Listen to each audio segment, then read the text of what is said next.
Hello, Jacksonites.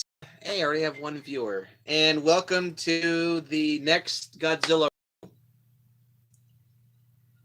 Today, I will be discussing a certain film that I don't like and is very divisive in its community. There are those that love it, and there are those who hate it. And of course, if you haven't gathered by now, I fall into the category that hates it. Today, I will be reviewing 1962's King Kong versus Godzilla. And of course, since this is a running theme on my channel, and since I can't review this piece of shit alone, today I will, of course, have Jack Buchanan from wBigJackFilms joining me for this thing, whatever you call it. Say hi, Jack. Hey guys, how's it going? I'm known as the King Kong guy on YouTube. I've done over 50 episodes of the King Kong reviews. You can check them out on my channel, link below. But yeah, we're here to review King Kong versus Godzilla. I haven't seen this movie in it's been a little bit. I think it's been since like either A, when I reviewed it, or B, when I wrapped up on filming my Kong remake. I kind of just would switch on the film once in a while. It's been a while since I've seen it. So that's just kind of, well, I'll give my take on it later. So that's just kind of my history with the film, or last I saw it, except for today. Yes, we know, Nick, you shot first.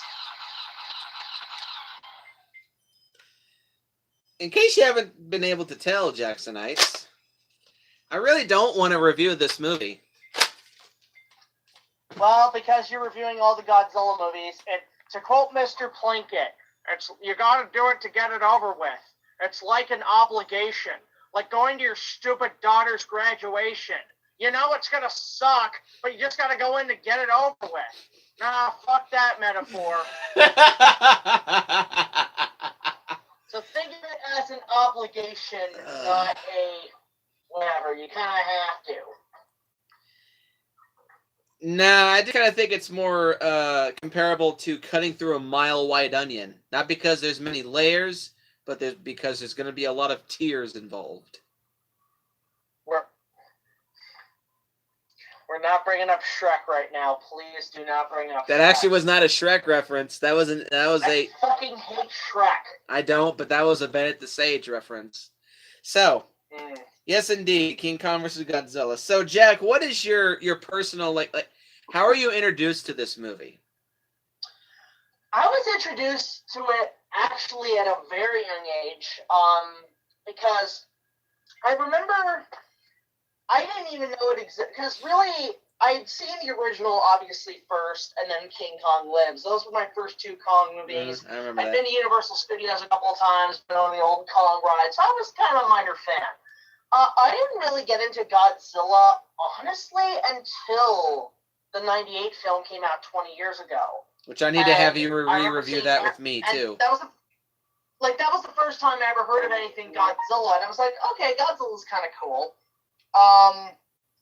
And I basically just kind of started to get interested in the character. Really, like, I didn't really become interested in Godzilla until, like, I was watching Rugrats, and they had a character named Reptar, and then people told me it was just a spoof on Godzilla. I'm like, okay, so giant dinosaur destroying cities. Okay, I'll check it out. So I remember the Sci-Fi Channel some Sci-Fi channels used to play a lot of the Godzilla movies.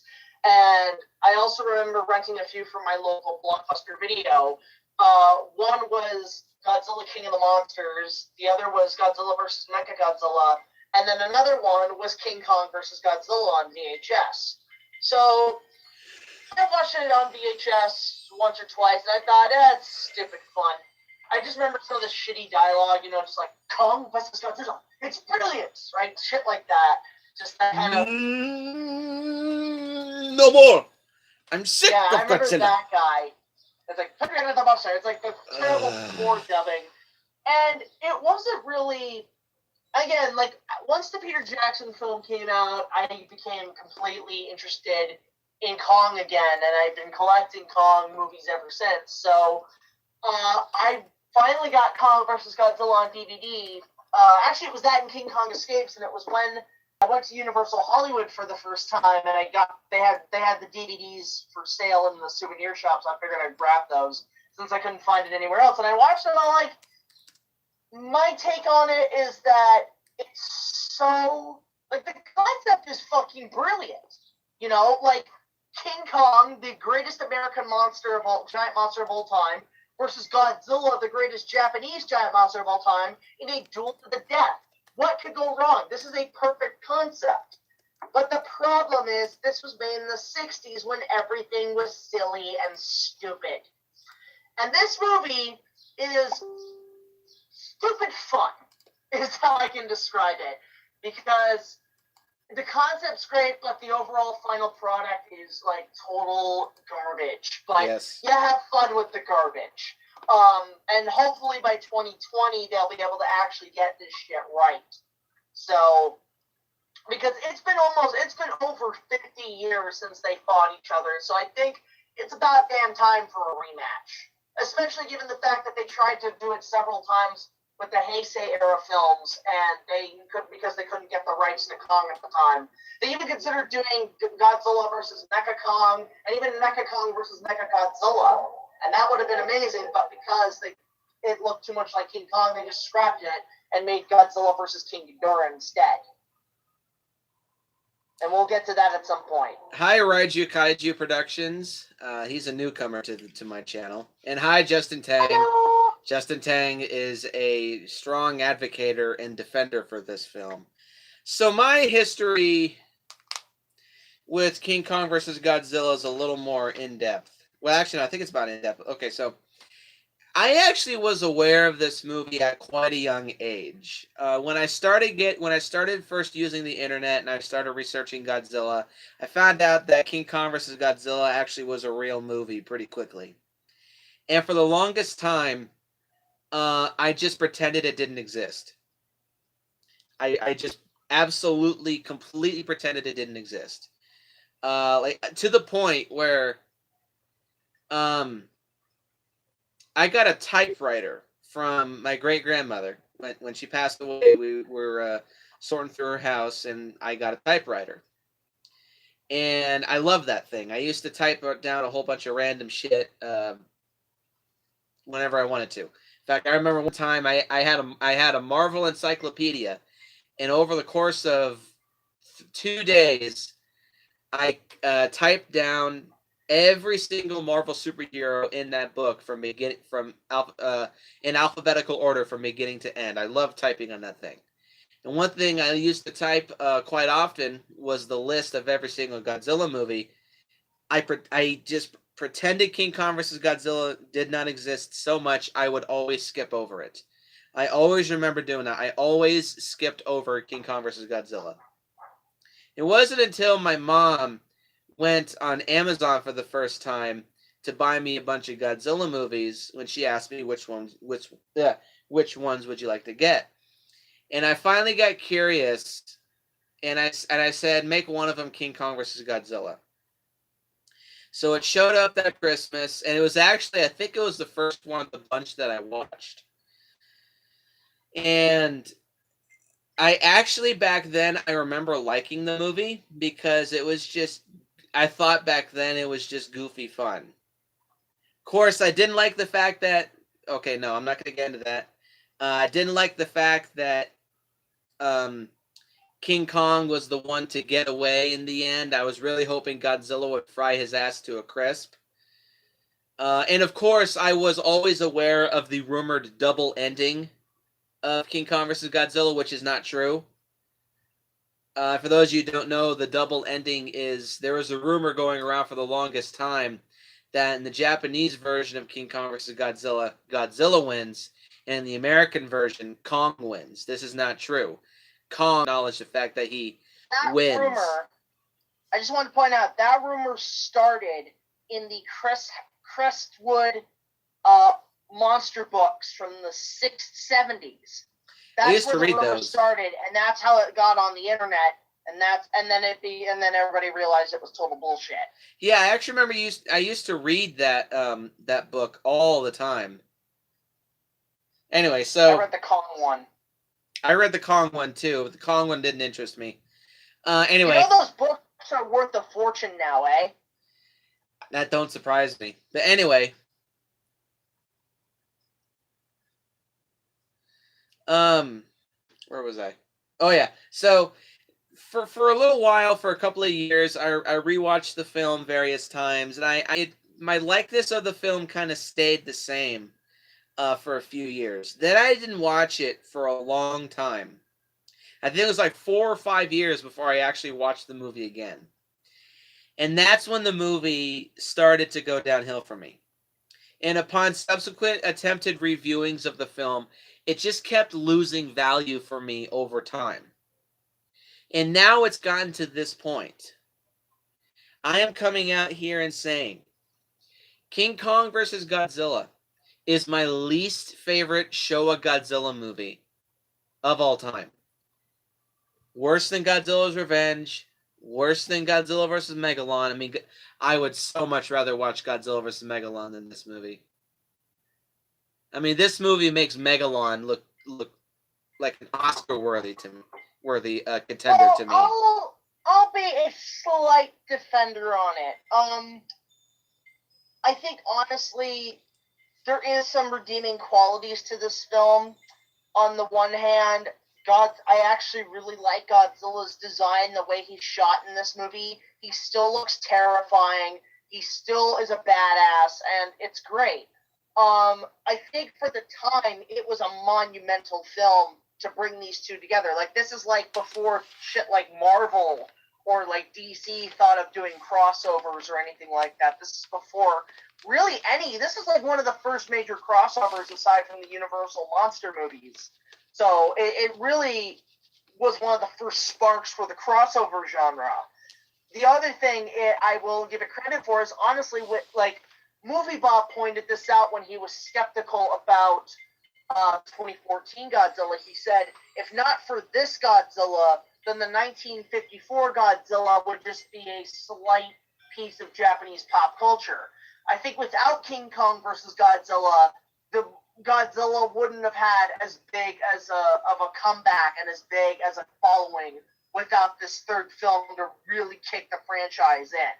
So I think we should, even if the movie's not good, we should be grateful for it that it really sparked interest in Godzilla again, and has been ever since. Because really, the only other two films at that time were the original, and then Godzilla Raids Again. Now, Gojira or Godzilla was such a huge hit, but Godzilla Raids Again was a flop. So everybody, if they didn't make King Kong versus Godzilla, Godzilla would have easily been forgotten about.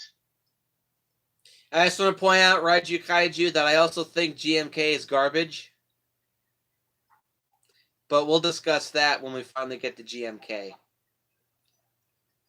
Anyway, so you do have some fair points, yes.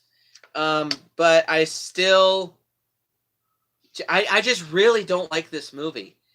I think it's a very, very, very poor film. It's a very poor movie. And it's kind of, speaking of GMK, I kind of feel like it's another case of what could have been would have been better, because the background history for this movie is kind of interesting. So for some reason, Toho wanted to make both a Frankenstein movie and a King Kong movie really badly for some reason. I can understand the King Kong movie because a lot of the co-creators of Godzilla were big fans of King Kong. As I stated in previous reviews, Eiji Tsuburaya himself had his own personal print of King Kong. He was a big fan of the film. So honestly, I would love to see Toho do a remake of Kong with a Godzilla-esque, like a Heisei-era Godzilla-esque budget. Like, a remake would be phenomenal. So the first draft of what this movie turned out to be, which would have involved... I just wanted to point out, where it really honestly started was obviously, Toho wanted to do a Godzilla film. They wanted to do a Frankenstein movie, but that was actually after. Really, where it all started is with one of the creators of the original Kong, with Willis O'Brien, because at the time he had just finished Mighty Joe Young and a few other films, and he was kind of in a slump because he wanted to make more movies, and every studio was just every studio passed on all his projects. Even the Valley of Gwangi, nobody wanted, and then it wasn't until Ray Harryhausen picked it up in the '60s that they got that made. So O'Brien was in a bit of a slump, so he figured, hey, why don't I bring back the star that got me fame? And why don't I also make a movie about my favorite monster and put them together? So he came up with the draft of King Kong versus Frankenstein. Now, to this day, as far as I know, there's not really a script going around much. You can't really find a physical copy. But as far as I know, it would have involved retconning the ending to the original, where Kong did survive his fall, was sent back to the island, recaptured, and then would team up with end up with this great grandson of Dr. Frankenstein, who created a new monster, and then they end up King Kong-sized monster. It's unclear. It's unclear if they wanted to include anything from the original Kong as well, like maybe like the Son of Denim, or hell, the Son of Denim and the great grandson of Dr. Frankenstein. That'd be actually interesting. And hell, they could have gotten Robert Armstrong back. Hang on 1 second. I got a question here. Raiju Kaiju asks, do I like Legendary or Shin Godzilla better? I'm not going to answer that right now. But continue, Jack. So, anyway, he presented it to RKO, and he presented it to a few other people, and a lot of people seemed interested. But what happened was that the studios thought the concept was so brilliant that they stole his idea and pretty much sold it to Toho, and it eventually evolved to Kong vs. Godzilla. And it wasn't until, I believe, O'Brien saw some footage from the film that he actually was so heartbroken that he died.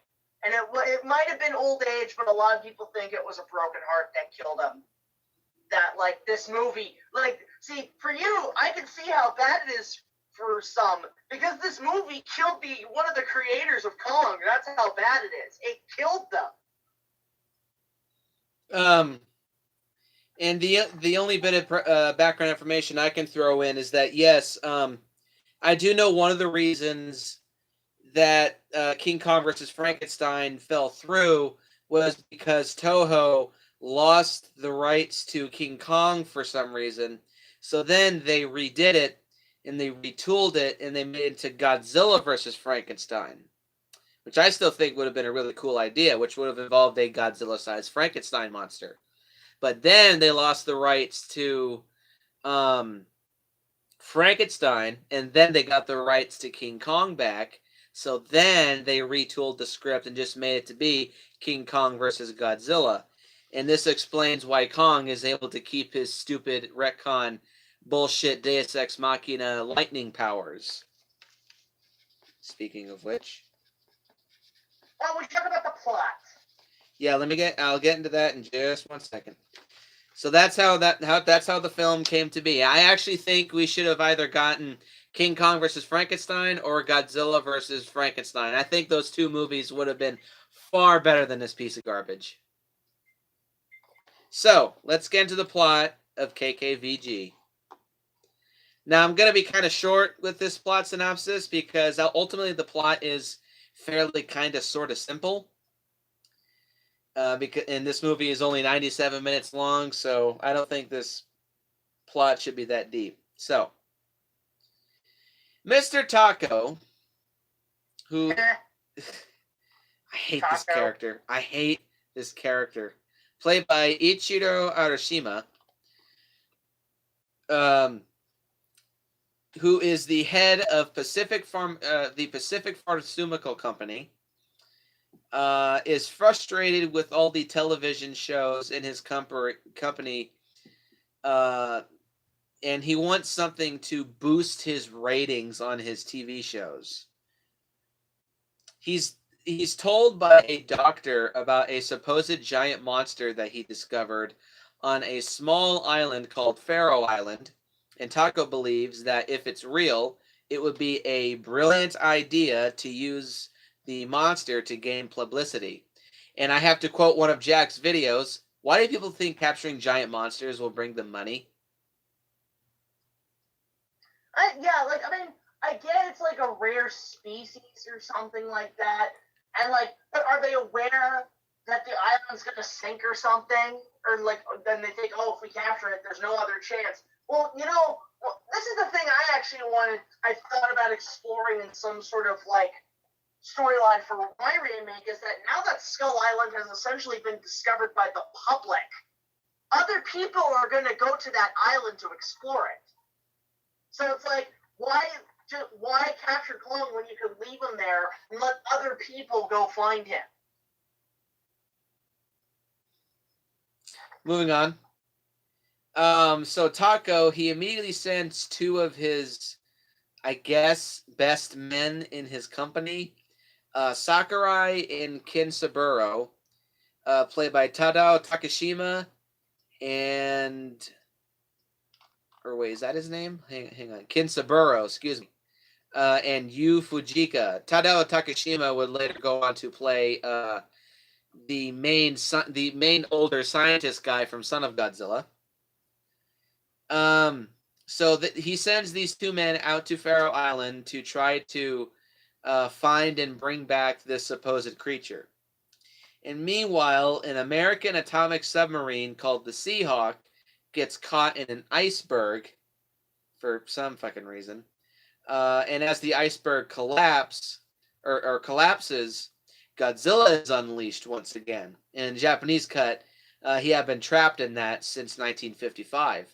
He then destroys the submarine. That's one thing I will give it credit. It's good continuity. In the Japanese version, not in the American version. Which, for the record... No shit, because Godzilla Raids Again was called Gigantus, a fire monster. Yeah, for some fucking reason.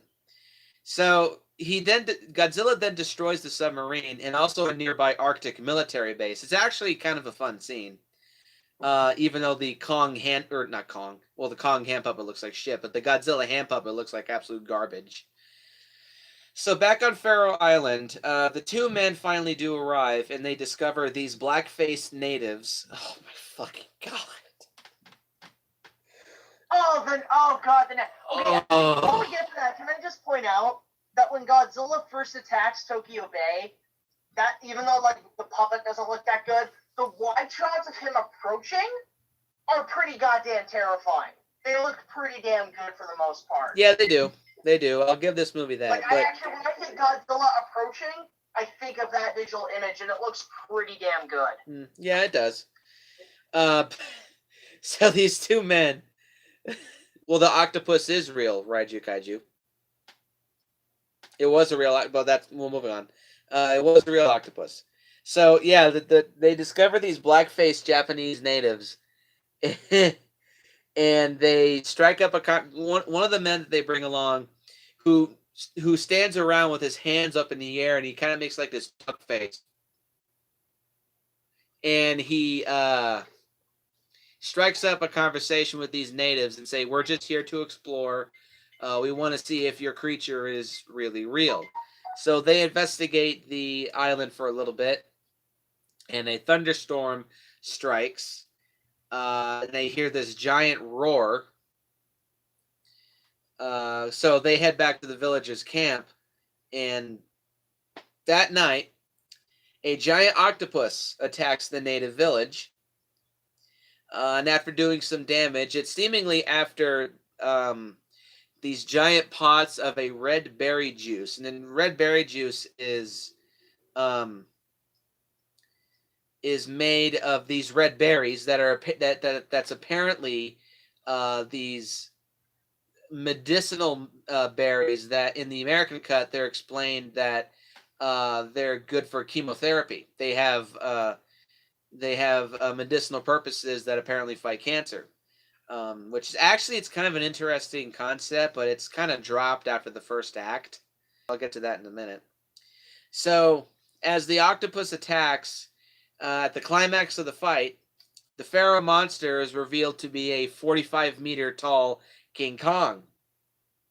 He arrives and he busts down through the wall in a pretty lackluster shoving it over and, slightly nudging it aside gesture, and tosses a piece at the octopus. Bye, Raiji Kaiju. Thank you for stopping by for a minute. And he then proceeds to put the octopus on himself and pull a Bride of the Monster and move it around on him himself, and then toss it to the ground and drive it off with green screen rocks. More like blue screen. Or yeah, it was blue screen. Excuse me. It was blue screen. Sorry. And by the way, the blue screen shots in this movie are fucking horrendous. I agree on that. Kong then drinks some of this red berry juice, and it immediately knocks him the fuck out. So the natives then get into a really big dance number worshiping Kong, where they sing the song "The Sleeping Devil," which is probably it's the only remaining Akira Ifukube track that is in the American cut of King Kong vs. Godzilla, and B, it's honestly it's probably one of my favorite Akira Ifukube songs ever composed. It's really the main theme of the movie. Yeah, it's pretty catchy, I'll admit. So Sakurai and Kinsaburo then finally decide, hey, we'll take this guy back to Taco. This will get him his ratings back. So Sakurai and Kinsaburo place Kong on a giant raft that for some reason is also rigged with explosives, and begin to transport him back to Japan. Taco arrives on this ship. However, a JSDF ship also stops them before they reach Japanese waters and order them to return Kong back to Faroe Island, to which Mr. Taco refuses. But this is my cash cow. I can't give up my cash cow. No, my TV ratings. The sponsorships. No. Okay, you know what? He's completely cartoony, but I know you don't like the character because he's like the Jar Jar Binks of the Toho movies. But you know what?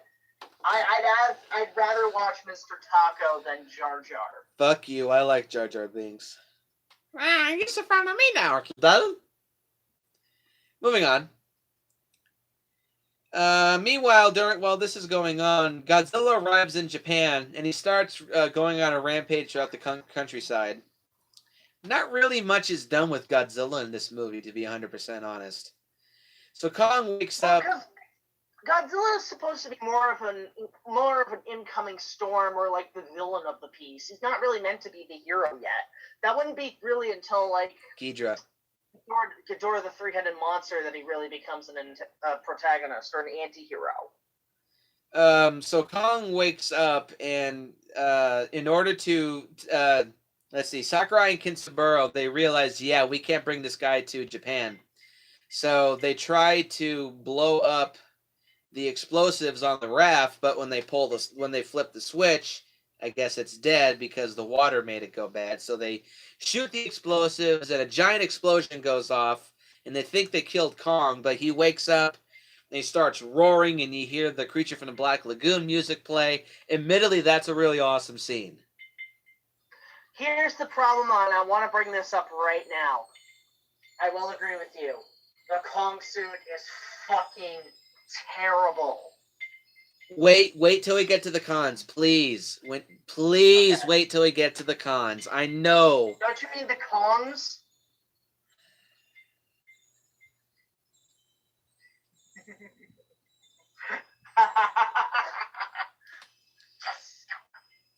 Well, it's probably the only one that you're gonna get. Anyway, yeah, it's a really awesome scene when they try to blow up King Kong.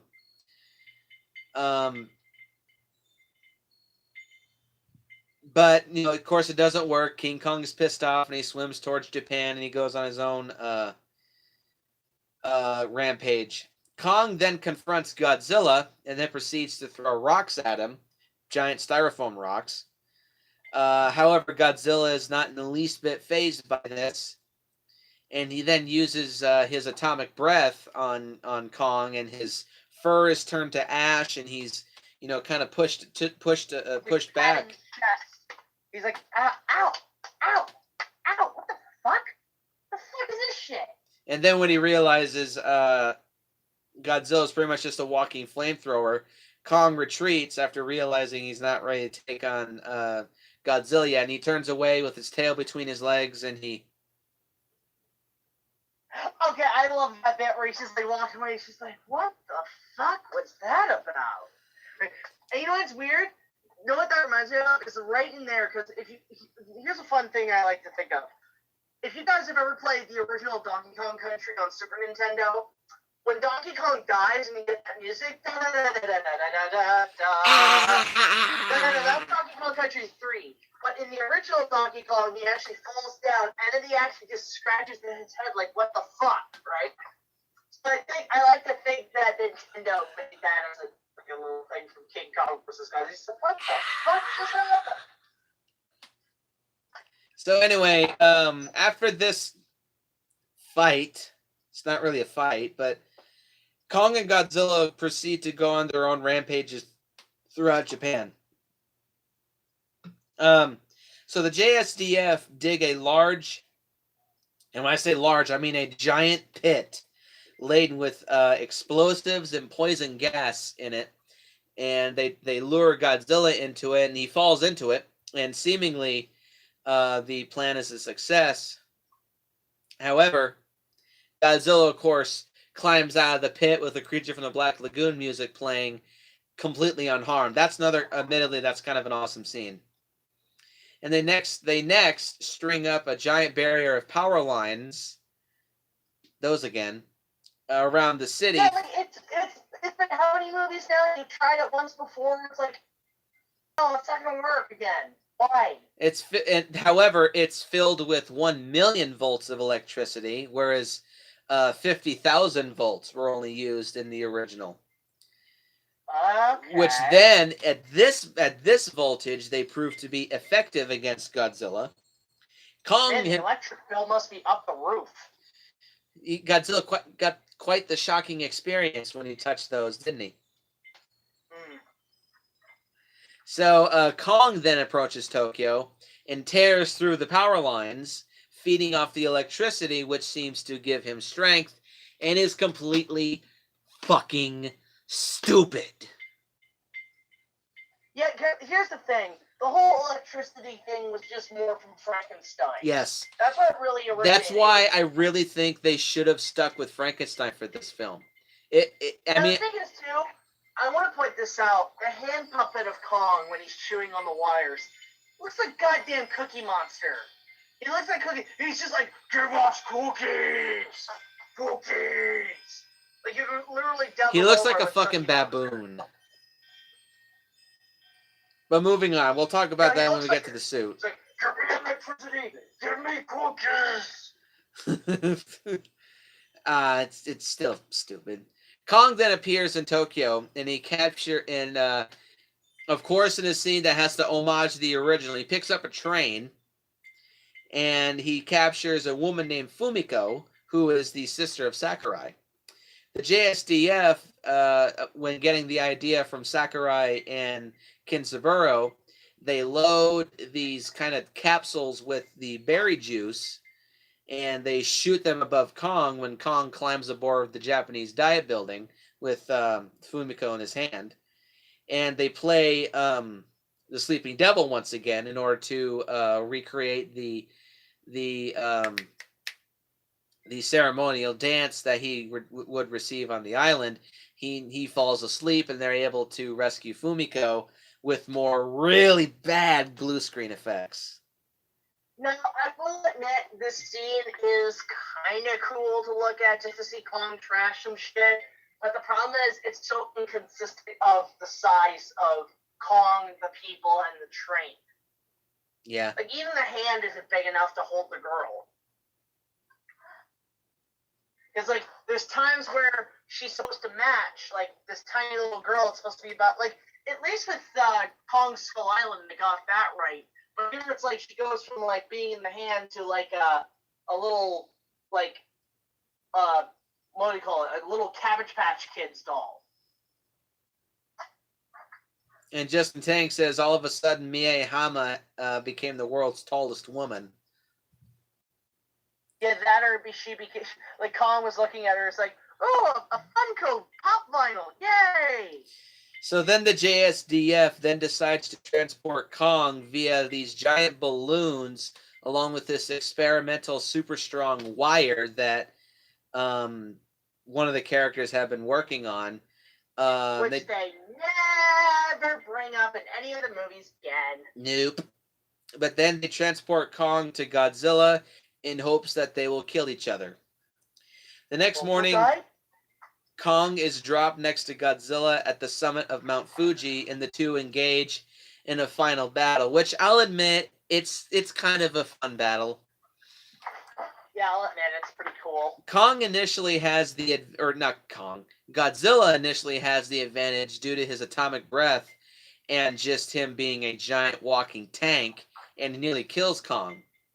After knocking Kong out with a drop kick and multiple tail smacks to the head, Godzilla begins burning foliage around Kong for some reason, try to cremate him. Suddenly, a random-ass Deus Ex Machina bolt of lightning from thunderclouds strike King Kong, and they revive him, giving him super strength for a moment. The two monsters continue their fight, with King Kong laying the smackdown on Godzilla. Then Kong continues to throw rocks at Godzilla, and then Godzilla uses his atomic ray to keep Kong at a distance. The two monsters destroy a tiny castle in the process, and both fall off a cliff together into the Pacific Ocean. And in the midst of being confused, Godzilla is dazed, and Kong decides to chicken out, and he swims to the ocean and starts swimming away, saying, fuck this, I'm not doing underwater battles. Apes don't swim. Why am I swimming? Apes don't fucking swim. Why am I swimming? So, the JSDF speculates that, yeah, maybe Godzilla will just go to sleep underwater, and we should just let Kong return home. And that's what they do, thus ending this piece of shit film. Wait, how does he come back? How does Godzilla technically come back in Godzilla vs.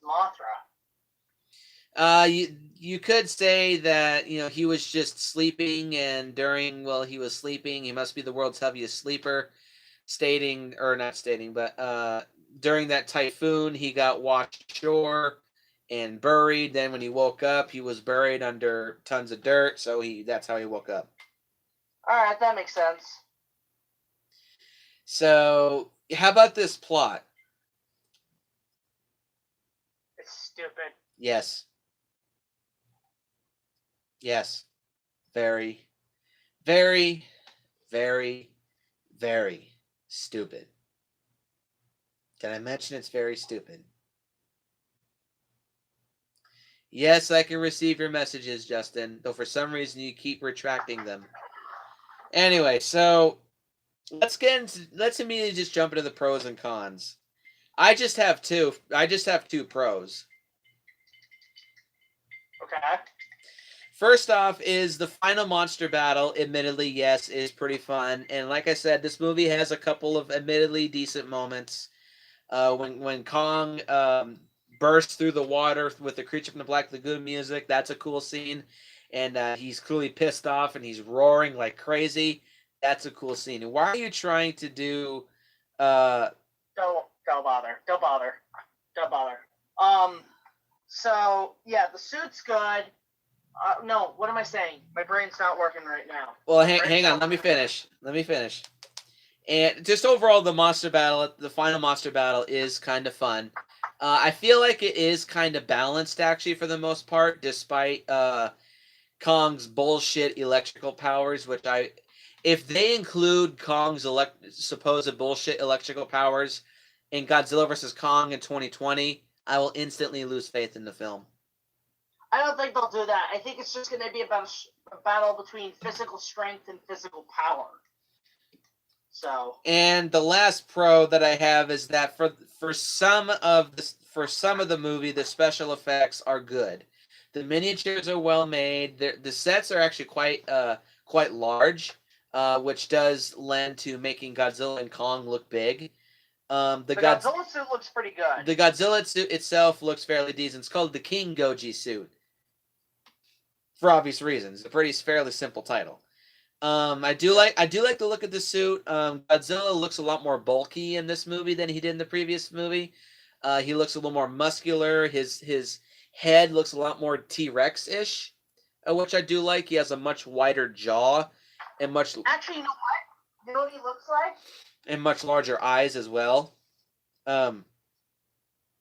He's grabbing something. He looks like this. Kind of, just without the far back jaw hinge and the giant neck. Yeah, just he T-Rex toy since I was a kid, and I'm just showing it to Nick, but it resembles a lot of this guy. I think that's kind of cool. He does also look kind of frog-ish when you look at him from the front view. Not nearly as much as the Ribbit. Boy. Anyway, so the King Goji suit, it looks fairly decent. I also like the spines for the suit. They're kind of big and they're very well pronounced. The only thing I don't like about the King Goji suit are the hands. They're very disproportionately shaped. Like one hand is almost normal, but it has like a really distended pinky claw, and the fingers barely move at all. And the other one is just really just gnarled and messy. And I don't know why, but Godzilla likes to clap his hands a lot in this movie. It looks fucking ridiculous when he does it. He looks like he's trying to I don't know. And then the sound you hear, like the kind of the thumping sound, the ba-doop, ba-doop, ba-doop, ba-doop. Yeah, it kind of sounds like two bones being smacked together. Yeah. But overall, He looks like a balloon. Overall, the King Goji suit looks fairly decent. It's not one of my favorite Godzilla designs, not even by a long shot. So what are your pros for the film? Well, I've seen both the Japanese and the American cut. I find the American cut is a lot more silly and fun, more kind of family friendly. You can have fun with it. But the Japanese cut feels a bit more serious. I love the Akira Ifukube score. The score is phenomenal. From the Japanese version. The scenes with some of the scenes with Godzilla do look pretty damn impressive. Like I said, from his first appearance to when he attacks Tokyo Harbor, looks pretty damn good for the most part. I find, again, the concept is a cool idea. I can see how in some respects they were trying to imitate like the previous Kong films and try to get that jungle adventure feeling for it and kind of mix it with a Godzilla movie. And failing miserably. Really, there's not much else to talk about because, yeah, again, this movie's stupid, but I think technically it suffers immensely. So let's move into the Kongs of the film, shall we? First off, yes, all the characters suck. All the characters suck! The only one I kind of like is Mr. Taco. Fuck you. Fuck you. I fucking hate Taco.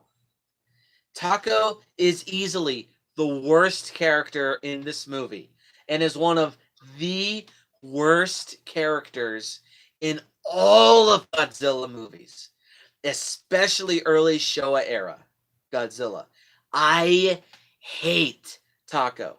Admittedly, a big part of it is the guy who dubs him in the American version.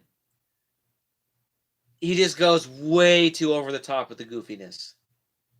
Hey, watch. When they do Godzilla vs. Kong and they bring in Mr. Taco, they're going to cast Kenji on. Ichiro Arashima as Taco was a respected comedian in Japan and often compared to Charlie Chaplin. Why? Charlie Chaplin's actually kind of funny. But but like, I can imagine they're gonna recast him as Ken Jeon, or something like that. But I'm just trying to think. What was I gonna say about him? Yeah, he's a stupid character, and that's another thing. Dubbing in this movie is fucking terrible. Yes. Some of the worst. Yeah. Some of the worst. The dub is fucking horrendous. That's actually a big reason why I've only seen the American cut. It's the only cut that I will ever see unless Universal will ever allow Toho to release the Japanese version of the film in the US. But it's unlikely unless Universal can pull their heads out of their asses and grow the fuck up and say, hey, yeah, there's 2 cuts of this movie. Let's let people watch them. But yeah, the dub. I had something that I was gonna say. I can't remember. Okay, here's what I was gonna say about Mr. Taco. At least he's not a Kenny. He's as bad as a Kenny. Not as bad. Kennys are worse. Yeah. Anyway, and so at least he's not Ichiro from Godzilla's Revenge, because fuck that kid. So other than Taco, the rest of the characters, they're just boring. Boring, one-dimensional. Like I said, the dubber for every single character in this movie is terrible. Just the characters suck. All the human characters are shit. Con number 2, the forced allegory / satire of this film. There's a forced allegory in this movie? It's basically, this movie is a big allegory on capitalism. And Isn't all Kong movies about capitalism, though? Yeah, and this one definitely is the most heavy-handed of that, in my opinion. Well, okay. Kong Skull Island doesn't have that. Well, yeah. But this movie, I mean, I'm not saying I'm against capitalism. Don't get me wrong. I'm just kind of neutral. But I just think if you're going to have a capitalism message, if it's heavy-handed, you're not making an entertaining film. You're just making a message. You've missed the point of a film. And there's a lot of moments in this movie where the forced capitalistic allegory is really shoved down your throat. This is something I will praise about Mothra vs. Godzilla, as that movie actually has the same allegory, but it's a lot more subtle. Well, I will point this out too with the film itself, Kong vs. Godzilla, is that to me it's the equivalent of Car Ranger from Super Sentai, which was translated into Power Rangers Turbo. Because that season Gekiso Sentai Car Ranger. What? Gekiso Sentai Car Ranger. Yeah, that was a big spoof series. Yeah, so this movie feels more like a spoof than an actual taken serious movie. Yeah, well, That's why you have all these stereotypical characters. It's a spoof film. I'll get to that as well in just in a few minutes, but the forced allegory is really what it is. It's forced. I feel like it's shoved down my throat, shoved up my ass, and just shoved into my face. It really does get old, and it's one of the many reasons why I dread watching this movie. Con number 3 is that the pacing is so bad. I will agree on that. I thought it was bad in King Kong Escapes. Like, okay, every single act in this movie is so mismatchedly paced. The stuff with Kong is moving at light speed, whereas the stuff with Godzilla is moving at continental drift speed. So it's very jarring, shifting from these pacing speeds, scene after scene after scene after scene after scene, and then this results in it feeling very draining on me. Constantly, it's really the human scenes that I get bored by. Yeah, and the human scenes drag on, like it's nobody's business. The human scenes drag so badly. The stuff with Kong drags, and I just kind of feel like Godzilla is just left in the dust. I think it was more they were thinking we want to make a King Kong movie, but let's just add Godzilla for the hell of it. You know what it is? It's the equivalent of Batman v. It's the '60s equivalent to Batman v Superman, because they had all this stuff. Like I think they just wanted to make another like their own Kong movie, but then they said let's add Godzilla in at like the last minute. Let's add Godzilla in as an afterthought. Now, is Superman added in as an afterthought, or is that Batman? No, like Doomsday was an afterthought. Oh, okay. That's what I mean. Yeah, I get that sensation. Equivalent to Doomsday.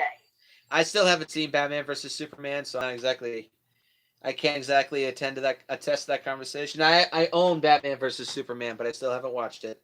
Anyway, actually, you know what? I'll put it like this. Actually, King Kong versus Godzilla and Batman v Superman are almost on par in terms of tone and in terms of pacing. Well, with Jesse Eisenberg chewing it up, horrendously miscast as Lex Luthor, I can definitely believe that. He's the Mr. Taco of the movie. But yeah, the pacing in this movie is horrendous. Con number 4 is that the movie is just overall, it's boring. Boring as shit. The humans have nothing interesting to do. Kong and Godzilla have nothing interesting to do other than fight at the very end. 95% of this movie has nothing interesting to do. Con number 5 is that there's not enough monster battles. There's that one little scuff with the octopus, the one little scuff with Kong and Godzilla where he walks away with his tail between his ass and his hand on his head. And then there's a final fight, which is an actual fight, and it lasts about 11 minutes. I mean, it's a fun fight, but there's not enough monster. It's not just action scenes don't always include a fight. I mean, you have there are other action scenes. It's not just the octopus. It's not just the... Well, yeah, I know that too, but the you don't really see much. I feel like I've seen everything, all this before. When Kong and Godzilla are going on their rampages, I feel like I've seen these before, so I just get nothing out of them. Well, I get some fun out of them, like when Kong's on the rampage in Tokyo, when Godzilla's attacking the bay, and a rock that comes out of the ice. Yeah, okay, good scenes. That's fair too. There are a couple decent moments, but just for me, there's not enough monster battles. Moving on, the stupid lightning powers is con number 6. I think 1, 2, 3, 4. But you gotta 6. remember, every kaiju has to have some form of ability. That's like making a Yu-Gi-Oh monster without the monster having any powers. I can name a few. But the stupid lightning powers, it's so goddamn stupid. Utterly fucking ridiculous. And that really is what that's really what I consider it to be. I consider it to be a Deus Ex Machina bullshit scheme. Well, you know what it is too, is like that felt like more like a studio not wanting to waste ideas move. Unfortunately, yeah, I definitely do have to agree with you there. They're like, we don't want to waste the concept of the Frankenstein thing, so let's just add it into our movie. If they stuck with Frankenstein, I would have accepted that a lot more, because that makes sense for Frankenstein. Frankenstein would draw strength from lightning because that's what brought him to life. At least I would assume. Here's an example of that. Imagine the whole 10 years of development held on Jurassic Park 4, and they finally got Jurassic World in, and then they said, wait, let's have the T-Rex suddenly have human DNA crap in it, because we had planned that in a previous film and it never got off the ground, but we don't want to waste the idea. That'd be stupid. Well, there's rumors that the Indoraptor in Jurassic World Fallen Kingdom has human DNA. That one I could accept because it's a hybrid monster. Yeah, and that's going to be the big twist. It's like, oh shit, we're fucking dinosaurs now. Con number 7 is the overall comedic tone of this movie. Oh, It's supposed to be a spoof film, I find. yes, but it's not. taken seriously. I can't believe Ishiro Honda directed this movie. What the fuck was going through Honda's mind?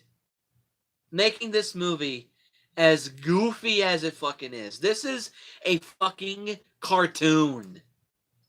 Well, you know what's funny? The same thing again. It's most directors go through that. Sometimes when you make so many sequels to the same fucking movie, you gotta lighten it up a bit, I think. Like, for example, Joel Schumacher, he made Batman Forever, and he made it a mix of dark and with some good comic timing. And then when he made Batman and Robin, he's like, it's the fourth film in the franchise. Let's just make a fucking cartoon. And that's what he said on the set. Justin says this is still not as bad as Kong King of the Apes. True. I will grant it. I would rather watch Kong versus Godzilla than those two pieces of shit shows. I would much rather watch Godzilla versus King Kong. Okay, I think... Okay, I'll go this far. When it goes to this film, this movie should have been directed by Jun Fukuda. Who was he again? Jun Fukuda was the guy who directed Sea Monster, Son of Godzilla, Gigan Megalon, and Mechagodzilla. You know what? Yeah, he would have actually done a pretty good job. Because this movie was also written by Shinichi Sekizawa, not Takashi Kimura. Shinichi Sekizawa was the more lighter, more fun writer of the two. Whereas Takashi Kimura, or did I say Takashi Shimura? No, Takashi Kimura, excuse me. Takashi Kimura was the darker guy. If Takashi Kimura wrote this movie, I actually think it would have been much more preferable. Because I feel like this movie just doesn't fit with the overall goofy tone. This movie needed to have a serious tone to it. Thank you. I'll make a picture. Appreciate your support there. But oh god, just why is this movie as goofy as it is? It's so fucking stupid. And the last con of this movie, and is the absolute worst, no, not the absolute worst problem, but all this movie's problems are equally bad. It's the fucking Kong suit.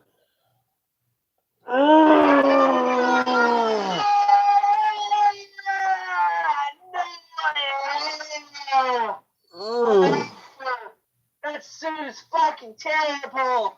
Oh, I'd rather want the Konga suit. I'd rather want the Mighty Gorga suit. No, I want the ape suit from Ape. I'd rather have the Mighty Gorga suit. That suit sucks. Sucks so fuck. Okay. It looks like, you know what? My friend Matthew Lammett said this in his documentary. He said Kong looks like a fat, diseased orangutan. Yeah, I have to agree. First off, you know what it looks like? You know what it looks like? It looks like the original Kong puppet was just rotting away. Actually, you know what it kind of reminds me of at times? I'm actually going to show you on the view screen. If you can see it. You're going to see Jack. Hopefully. It looks like that Kong stuffy right behind you. Oh yeah, it does. It does. No, that one's would be more acceptable. So yeah, the Kong suit. Okay, the fur to me is too light brown to look like an orangutan. It looks almost orange. It's moldy. It also does look moldy. Kong once again looks like he has mange. I don't like his hands. Okay, his arms are terrible. There's a lot of shots where his arms are very inconsistent. His hands looks like he's wearing little winter mitts, like the kitty winter mitts. Yeah, but there's also shots where, like, he has or the actor. I can't. Like, okay, what was the name of the actor? Let me look up KKVG again. Well, it wasn't. What's his name? Haruo Nakajima did play Godzilla, of course, in this movie again. Fur and ape tits are bad. Yes. Yes, fur and ape tits are bad. Okay, so you want that, King you want that 8 tits Justin Tang? Look up fucking Queen Kong. Queen Kong, yeah. But Shoichi Solomon Hirose played King Kong. Now, he actually does give a good performance as King Kong. He's all right. And he also was a martial artist as well, which does explain why King Kong's fighting style in this movie is so similar to jiu-jitsu. And he himself was a strong man. There's a little bit of trivia for you, Jack. During the fight on Mount Fuji, do you remember that scene when Kong threw Godzilla over his shoulder? Yeah. Hiro Nakajima was still inside that suit. Oh no. So that must have been about 350 pounds that Solomon was throwing over his shoulder in the suit. Fuck me. Sega Tashido doesn't have shit on this guy. Nuh-uh. So, and also Hiro Nakajima also does give a good performance as Godzilla, what little of it we kind of see. But just the suit itself, the fur, it's almost orange. And the hand puppet for Kong. It looks like Cookie Monster. He looks like a fucking baboon. No, he looks like a Muppet. You know, yeah, that too. And just the suit looks terrible. I guess we don't have that much to say about 62 suit other than Kong. He looks like he has the body of an orangutan with the head of a baboon sewed onto it with genetically altered orange fur. And also arms that magically change size. Let me finish on this too. There's a lot of shots. Oh, he kind of looks like a chimpanzee too, especially with the long arms. But there's many shots where Kong, it looks like he has arm extensions because he has really long arms when the hands don't move at all. And usually it's during scenes where Kong is beating his chest. And there's also shots where the arms are shortened and Solomon can actually move his hands. They're really stubby and they're really like bulky. And I would actually prefer those because they look more like gorilla hand or gorilla arms. Because gorillas have huge arms. Not specifically long arms, but they have just really, really big ones. But god damn, this suit is just fucking... Especially the puppet work. You know what? It looks like he got off the ragged set of Labyrinth, and I keep expecting David Bowie to start dancing somewhere or something. Which, by the way, I finally watched Labyrinth. That is a fun movie. Yeah, you told me last night.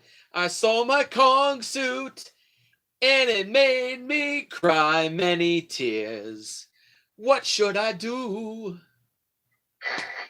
Dance, monkey dance. Dance, monkey dance. Can't do shit. I can't do this, but just dance, monkey dance. Oh, smash, monkey dance. Smash, monkey, smash. Oh, god damn. Yeah, this suit is terrible, guys. And this movie is terrible. I will say one thing that's pretty cool.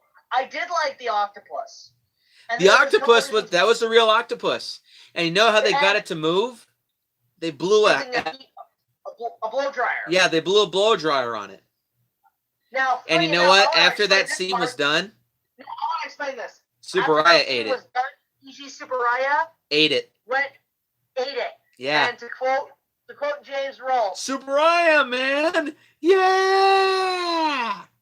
No, he says, have you ever had somebody say, I eat my special effects? Stan Winston ain't got shit. That T-Rex from Jurassic Park did some awesome stuff, but did he ever eat it? I don't think so. Subaraya, man, fucking eats that shit.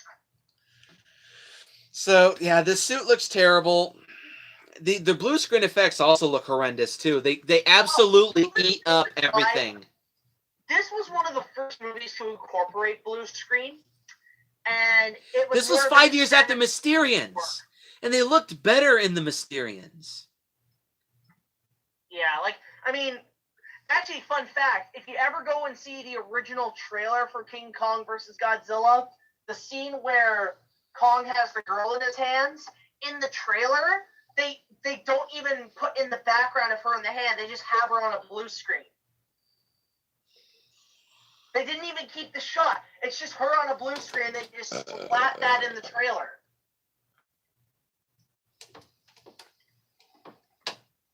Yeah, like the blue screen effects are fucking atrocious. Just like this movie. So let's wrap up our thoughts.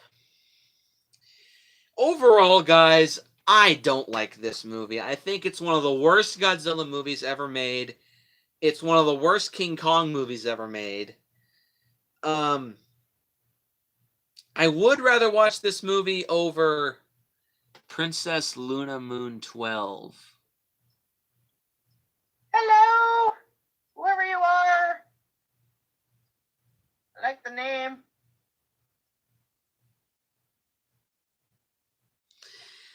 Is that Kendra? I have no idea. No, it's not her. She has her own account. Ah. Okay, Yeah. so this movie sucks. This movie fucking sucks. It's one of my least favorite Godzilla movies of all time. My least favorite of the Showa series. I'll repeat it as many times as I fucking want. I do not like this movie, which is why I am awarding it a 2.5 out of 10. What do you rate this movie, Jackie boy?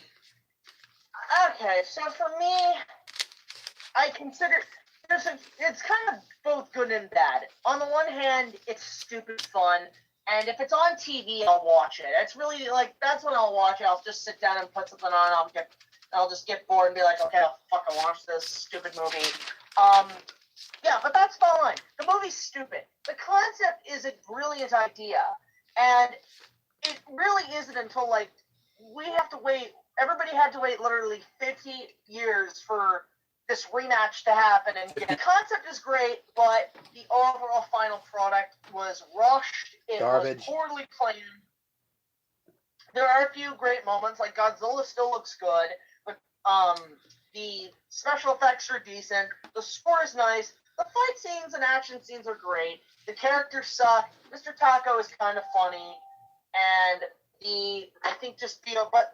the overall final product and what it affected, both good and bad, is how it suffers. Because on the plus side, it really jumped Godzilla's career again, but at the same time, it gave everybody a lot of disinterest in Kong. It killed Willis O'Brien, and I mean, for me, it's a 50-50 kind of movie. So I'm going to give it at least maybe a 4.5 out of 10 or a 5 out of 10. I really can't decide, Nick. I know you want a specific rating, but it's around Give me a specific rating, 4.5 to a goddammit. 5 out of 10. Give me a specific rating, goddammit. Give you a 4.5. Okay, there you My go. rating has changed a little bit. So, yeah. That was a mouthful. So, post your comments down below. Let me know what you think. Hit the like button, hit the subscribe button, share this video with your friends. Go check out Jack Buchanan's channel. He and I have got a special video that, well, mostly him, but I'm in it too. He's got a special video that's going to be released sometime very, very, very soon. Also, check out his King Kong reviews. Lots of great fun, chock full of information about Kong. Check out our other King Kong collaborations that we've done in the past, please. Just make a playlist of that shit. It's probably a good idea. Yeah. And thanks for having me on, Nick. Thanks for having me on. I'll come by sometime down the road, and we'll do something soon. But yeah, guys, go like my channel. Put a link in the description down below, and I'll see you guys later. And as always, go find a giant monster and make it get stoned on red berry juice. And then bring it back and have a bullshit fight with a giant monster that's so much more popular. And I will see you guys in the next video.